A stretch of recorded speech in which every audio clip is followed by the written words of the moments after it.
Добрый вечер всем зрителям на Минск ТВ, Лока ТВ, БФФ.BY. Мы на стадионе ФК Минск. И сегодня в 11-м туре Беларусьбанк Высшая лига по футболу. Футбольный клуб Минск принимает футбольный клуб Неман из Гродно.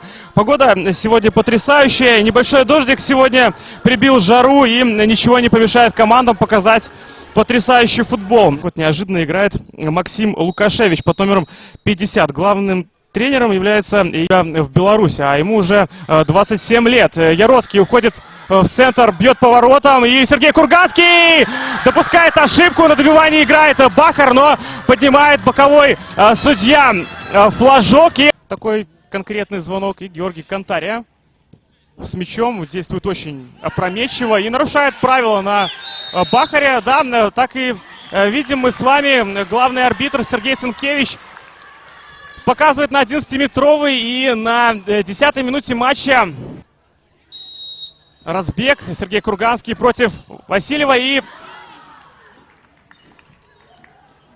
забивает Васильев. Сергей Курганский угадал, куда полетит мяч, но, к сожалению, не смог он отбить не самый серьезный, самый сильный удар, но, тем не менее, гол, и у нас 1-0 на 11-й минуте матча. Яроцкий. Хорошая передача, удар поворотом, там Сергей Курганский. Олег Савидич со второй попытки бьет мимо ворот.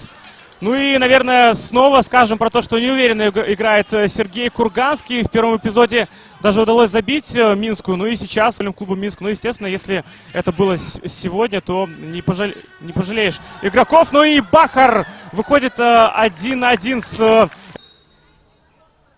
розыгрыш, и Валерий Жуковский бьет поворотом, но там Сергей Веремко. Повторный удар от Георгия Кантария. Говорил, что сегодня у него еще будет время. В таком вот чистом подкате отобрал мяч у Лукашевича. Пока не клеится игра у 50-го номера футбольного клуба Неман. Ну и Насибуллин, разгоняя атаку, отдает передачу на Шевченко. Хорошая передача, там Бахар уже подставлял ногу. Побеждает пока. Хорошая передача снова получается у Яроцкого. И удар поворотом от Климовича, но Сергей Курганский на месте. Набирает сразу нескольких игроков, разгоняет атаку своей команды. Подключается Бахар, но отдает передачу на Яроцкого. Удар поворотом, но здесь в штрафной площади. Евдокимов, удар поворотом. И Теслюкевич в ближнем углу. Веремко спасает свою команду. Вот такой, кажется, эпизод, когда не получается удар у Евдокимова. Мог закончиться забитым голом, но не хватает не то чтобы везения. Наверное, все-таки не получается у него забить, то пропадает он в футбольном поле и теряется. Ну что ж, опасный момент ФК Минск. Удар поворотом. И посмотрите, оставался Зубейко один. Футбольные вопросы. Васили. Хорошая передача на Жуковского. Тот не добирается. И уже Теменге заносил ногу, но прекрасно открылся. Удар. И Сергей Курганский ощутил.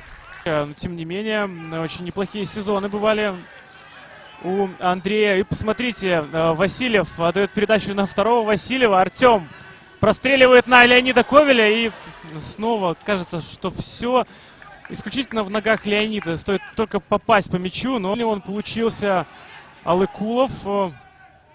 Сразу 3 человека встречает его. Естественно, нужно против таких игроков. Ух, какой гол! Забивает как раз-таки Андрей Якимов. Я недавно говорил про то, что в позапрошлом сезоне целых 7 мячей было на его счету. И сразу же после этого, буквально через 2 минуты, он показывает, что он умеет забивать. И умеет забивать он вот такие потрясающие мячи. Просто чудо-пушка от 24-го номера Немана. И мяч попадает в дальнюю девятку. Сергей Веремко просто ничего не мог сделать с этим ударом. И снова есть еще возможность забить и у тех, и у других. 15 минут основного времени, плюс добавлено. И вот видите, как Кантария здорово играет с Артемом Васильевым. Пас на Насибуллина, передача на Шевченко. И отличная!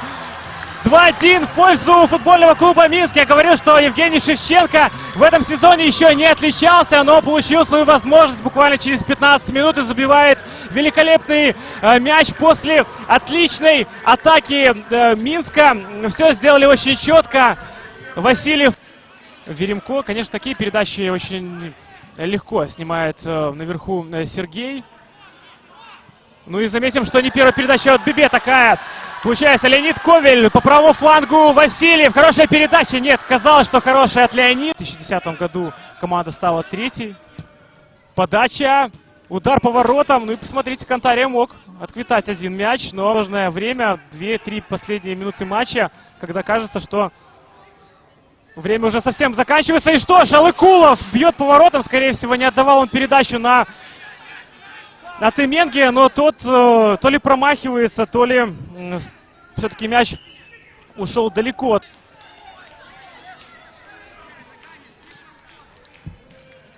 Снова отлетает мяч голкиперу футбольного клуба Минск. Ну и вот эти вот маленькие хитрости, да, они помогают голкиперу футбольного клуба Минск отпраздновать первую победу футбольного клуба Минск в этом сезоне.